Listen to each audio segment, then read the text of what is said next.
At sinabi ng Panginoon kay Moises, "Tingnan mo, ginawa kitang Diyos kay Faraon, at si Aaron na iyong kapatid ay magiging iyong propeta.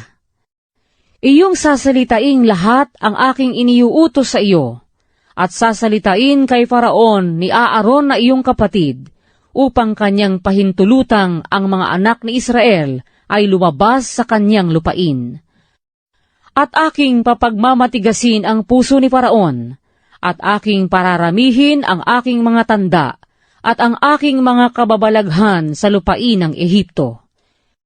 Ngunit si Faraon ay hindi makikinig sa inyo, at aking ipapatong sa Ehipto ang aking kamay, at ilalabas ko ang aking mga hukbo, ang aking bayan na mga anak ni Israel sa lupaing Ehipto sa pamamagitan ng mga dakilang kahatulan.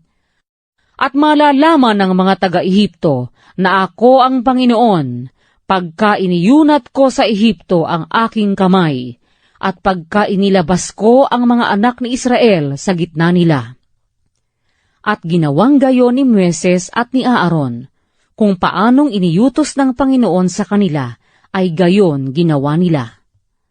At si Moises ay may 80 taong gulang, at si Aaron ay may 83 taong gulang, nang sila'y magsalita kay Faraon.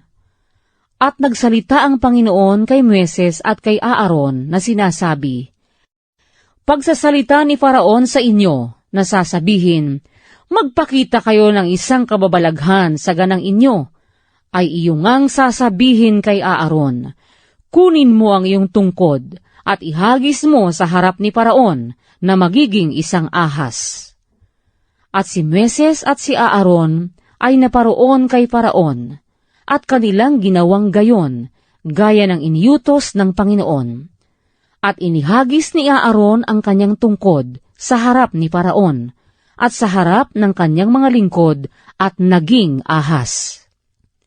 Nang magkagayoy, tinawag naman ni Faraon ang mga marunong at ang mga manghuhula, at sila naman na mga mahiko sa Ehipto ay gumawa sa gayon ding paraan ng kanilang mga pag-engkanto. Sapagkat inihagis ng bawat isa ang kani-kanyang tungkod at nangaging ahas.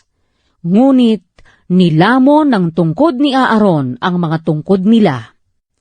At ang puso ni Faraon ay nagmatigas, at hindi niya dininig sila, gaya ng sinalita ng Panginoon. At sinabi ng Panginoon kay Moises, "Ang puso ni Farao'y nagmatigas, ayaw niyang paalisin ang bayan. Pumaroon ka kay Faraon kinaumagahan. Narito, siya'y pasa sa tubig, at ikaw ay tatayo sa tabi ng ilog upang matagpuan mo siya, at ang tungkod na naging ahas ay iyong tatangnan sa iyong kamay.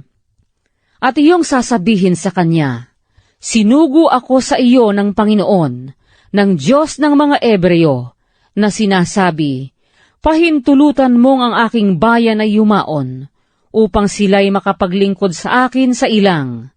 At narito, hanggang ngayoy hindi mo dininig. Ganito ang sabi ng Panginoon, dito mo makikilala na ako ang Panginoon. Narito, aking papaluin ang tungkod na nasa aking kamay ang tubig na nasa ilog at magiging dugo. At ang mga isda na nasa ilog ay mamamatay, at ang ilog ay babaho, at ang mga Ehipsyo ay masusuklam na uminom ng tubig sa ilog. At sinabi ng Panginoon kay Moises, sabihin mo kay Aaron, kunin mo ang iyong tungkod, at iunat mo ang iyong kamay sa tubig sa Ehipto, sa kanilang mga ilog, sa kanilang mga bangbang, at sa kanilang mga lawa, at sa lahat nilang tipunan ng tubig, upang mga maging dugo, at magkakadugo sa buong lupain ng Ehipto, maging sa mga sisidlang kahoy, at maging sa mga sisidlang bato. At ginawang gayon ni Moises at ni Aaron, gaya ng iniutos ng Panginoon, at kanyang itinaas ang tungkod, at pinalo ang tubig na nasa ilog, sa paningin ni Faraon, at sa paningin ng kanyang mga lingkod, at ang lahat ng tubig na nasa ilog ay naging dugo. At ang isda na nasa tubig ay namatay, at ang ilog ay bumaho, at ang mga Ehipsyo ay hindi makainom ng tubig sa ilog, at nagkadugo sa buong lupain ng Ehipto. At ang mga mahiko sa Ehipto ay gumawa ng gayon din sa pamamagitan ng kanilang mga engkanto. At ang puso ni Faraon ay nagmatigas, at hindi niya dininig sila, gaya ng sinalita ng Panginoon. At si Faraon ay pumihit at umuwi sa kanyang bahay, na hindi man lamang nabagbag ang kanyang puso. At lahat ng mga Ehipsyo ay humukay sa palibot ng ilog upang makasumpong ng tubig na maiinom, sapagkat sila'y hindi makainom ng tubig sa ilog. At naganap ang 7 araw, pagkatapos na masalot ng Panginoon ang ilog,